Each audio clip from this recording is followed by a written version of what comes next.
세계적인 바이올리니스트, 바로 클라라 주미 강이죠. 그녀의 활끝에서 흘러나오는 그 완벽한 선율, 아마 다들 잘 아실 겁니다. 근데요, 그 현 뒤에는 음악보다도 더 영화 같고 어쩌면 더 극적인 이야기가 숨어 있다는 사실 알고 계셨나요? 지금부터 그 놀라운 여정을 한번 같이 따라가 보시죠. 이거 보세요. 독일의 아주 유력한 신문이 쏟아낸 극찬인데 최고로 정교하고 눈부시게 균형 잡혔다. 와, 정말 대단한 평가죠? 하지만 이런 경지에 이르기까지 그녀의 길이 과연 순탄하기만 했을까요? 절대 아니었습니다. 그 모든 것의 시작, 한번 거슬러 올라가 볼까요? 자, 그래서 오늘 우리가 함께 따라가 볼 그녀의 이야기는 크게 이렇게 5가지 챕터로 나눠볼 수 있겠네요. 무대 위의 거장, 신동의 탄생, 커리어를 잃을 뻔한 위기, 그리고 챔피언의 귀환과 사명을 담은 음악까지 하나씩 자세히 들여다보겠습니다. 자, 그럼 먼저 현재의 클라라 주미 강, 그녀가 어떤 위치에 있는지부터 한번 보죠. 한마디로 지금 전 세계에서 가장 유명하고 권위 있는 오케스트라들이 서로 모셔가려고 하는 그런 솔리스트라고 할 수 있습니다. BBC 프롬스, 할리우드 볼, 이름만 들어도 정말 어마어마하죠. 이런 세계 최고의 무대에서 연주를 하고요. 파보 예르비나 정명훈 지휘자 같은 그야말로 살아있는 전설들이 함께 연주하고 싶다고 먼저 손에 내밀 정도니까 그녀의 위상이 어느 정도인지 더 설명할 필요가 없겠죠. 그런데 말이죠. 지금의 이 대단한 예술가를 제대로 이해하려면 그 시작점으로 한번 돌아가 봐야 합니다. 이게 거의 신화에 가까운 이야기거든요. 아니, 이 성장 속도를 좀 보세요. 정말 믿기지가 않을 정도예요.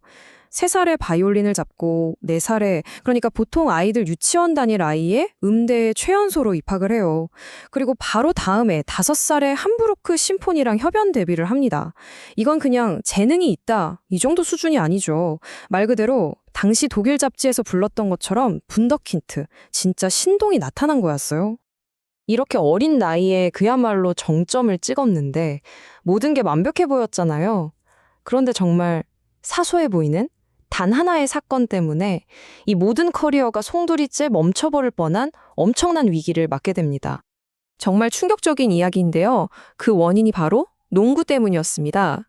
그냥 친구들이랑 농구하다가 손가락을 다친 건데 이 평범한 사고가 다시는 전문 연주자로 활동하기 어려울 수 있다는 그런 끔찍한 진단으로 이어진 거죠. 이때부터 정말 길고 고통스러운 시간이 시작됩니다. 일단 왼쪽 새끼손가락이 부러졌으니 바이올린 연주 자체가 불가능했고요. 몇 년 동안이나 악기를 손에 쥘 수 없었으니 그 불확실성이 얼마나 컸겠어요. 이건 단순히 뼈를 붙이는 문제가 아니었던 거죠. 말 그대로 산산조각이 나버린 내 꿈을 그 조각들을 하나하나 다시 맞춰나가는 정말 고통스러운 과정이었을 겁니다. 하지만 클라라 주미강의 이야기는 여기서 끝나지 않습니다. 마침내 그녀가 다시 바이올린을 잡았을 때 그 복귀는 정말 조용하지 않았어요.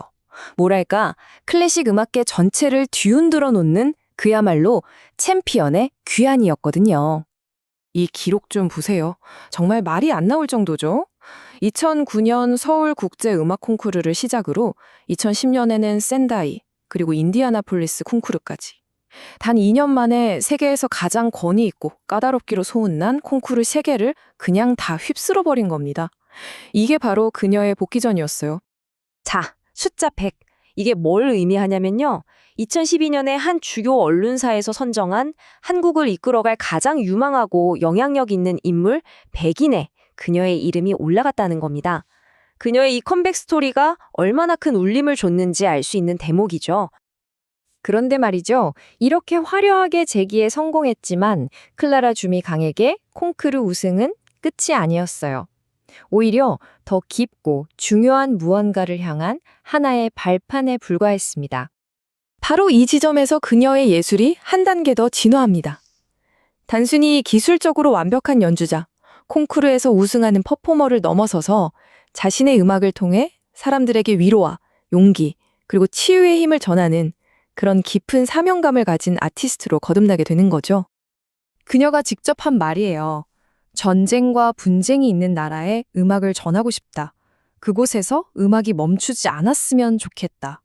이 말 한마디에 모든 게 담겨 있죠. 음악이 정말로 필요한 곳, 가장 절실한 곳에 닿아야 한다는 그녀의 강한 신념이요. 실제로 그녀는 우크라이나나 이스라엘 같은 곳에 가서 연주를 했고 거기서 만났던 청중들의 얼굴이 지금도 생생하게 기억난다고 이야기합니다. 어떠셨나요? 신동으로 시작해서 모든 걸 잃을 뻔한 위기를 딛고 챔피언으로 돌아와 이제는 음악으로 세상을 치유하려는 인도주의자로. 클라라 주미강의 이 여정은 우리 모두에게 예술의 힘이 뭔지, 왜 예술이 필요한지에 대해 깊은 질문을 던지는 것 같아요. 결국 그녀의 삶 전체가 우리에게 묻고 있는 거죠. 과연 예술의 진정한 목적은 무엇일까요?